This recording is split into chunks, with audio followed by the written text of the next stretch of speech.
Hey everyone, my name is Jeff Lee, and I'm here with Ready Set Justice. I want to talk to you about impeaching a witness.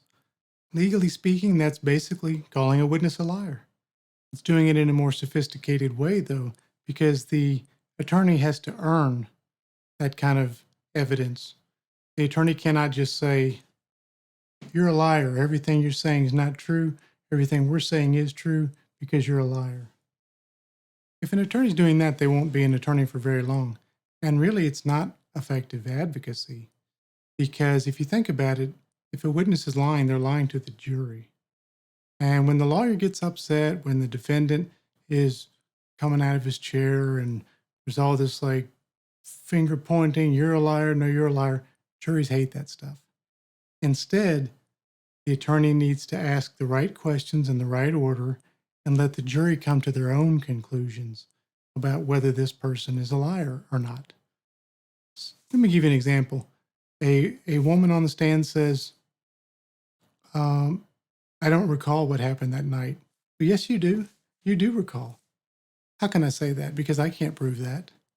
Or if a police officer says, "Well, the driver consented to me getting in his car. I didn't have a warrant, but I got in because he consented." No, he didn't. He did not consent. You see how ridiculous that looks? The only way you could impeach would be to put on that person and have him or her say, "I did not consent to searching in the car." But in that moment, I can't just point at somebody and say, "That's a lie." That's not how impeachment works. In a courtroom, you have to prove anything that you're going to try and take a point with. I'll give you another example of how it does work, though. When I have heard a witness today say something I know is not true, and in a previous sworn statement, they've said it in a completely different way, now I've got something. Say, for example, a man says in the testimony today, he got a good look at the defendant. "Oh, I saw him. He was 6 feet tall. He had brown hair. He was about 45 years old." And here I am listening to this. And I'm saying, he said on the night of the crime, he never saw the defendant at all. So I want to use what's called RAC, R-A-C. I want to recommit them to what they're saying today, just so they'll lie about it twice. I want to accredit that testimony or build it up. And then I want to confront them at the end. So in this way, I've got them boxed in, lying even more, and then you kind of boomerang around on them and say, "That's not even true." So for in this example, I might say, "Sir, your testimony today is that you saw the defendant." "Yes." "You were asked on direct, and you said that you got a good look at him." "Yes." "In fact, you said that you were right behind him in the movie theater line." "Yes." "He didn't even know that you were back there, and so you got a chance to see him without being with any fear of being seen." "Yes." "And you gave this testimony to the police the night it happened." Now, keep in mind, I'm knowing that's not true, but he's already committed to it in his direct testimony, so I want him to say it again. He says, "Yes, that's right." Now I want to do what's called Accredit. I'm going to say, "Sir, you understand that you've been sworn to tell the truth today?" "Yes." "And you're probably tell the truth anyway?" "Yes." "Just an honest person?" "Yes." "You understand that the jury's relying on this testimony, so it's very important for you to get it right?" "Yes." Now I have kind of built up, all the reasons why he would not want to tell a lie. Lastly, I want to confront him and say, "I want to hand you what you wrote down in your witness statement the night of the crime. You said you never got a look at the defendant." That's what impeachment looks like. It's not all the hijinks and dynamite and Perry Mason moments you might expect it to be.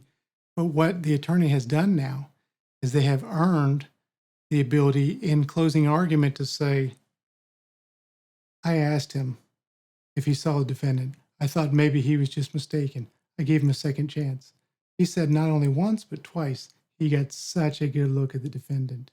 And it was only when I pulled out that piece of paper that you got the truth." See, so impeachment is, one brick in the wall. It's not, something where the witness comes flying off the stand, caught in the act. Um, it's not going to be that exciting, except that your attorney is going to connect all of these facts in the closing. a buddy of mine, he had this technique that he thought was so great, where he would say, you want to think about your answer? You want to think about it before you answer again? And they'd say, no, I don't need to think about it. And he'd say, okay. And then he put the folder down. See, like he tried to bluff them and it didn't work because he had like his grocery list in there. And so the jury's thinking, he made such a big deal out of that and he put it right away. If he had anything in that folder, he sure didn't use it. And that's the problem with, trying to bluff on trying to impeach somebody. However, the red folder can be good if you got something in it. Say, for example, I'm asking somebody about a professional or personal interest, a bias or a motive, maybe something they've said in the past about this person.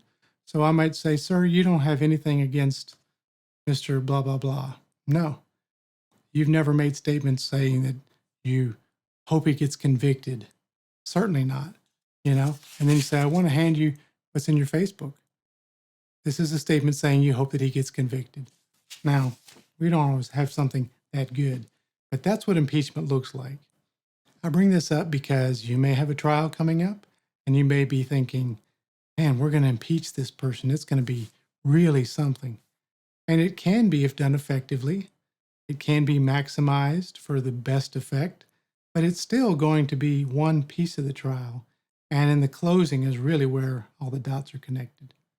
I hope that this was helpful for you. If you have any questions about impeachment or other legal issues, please let me know.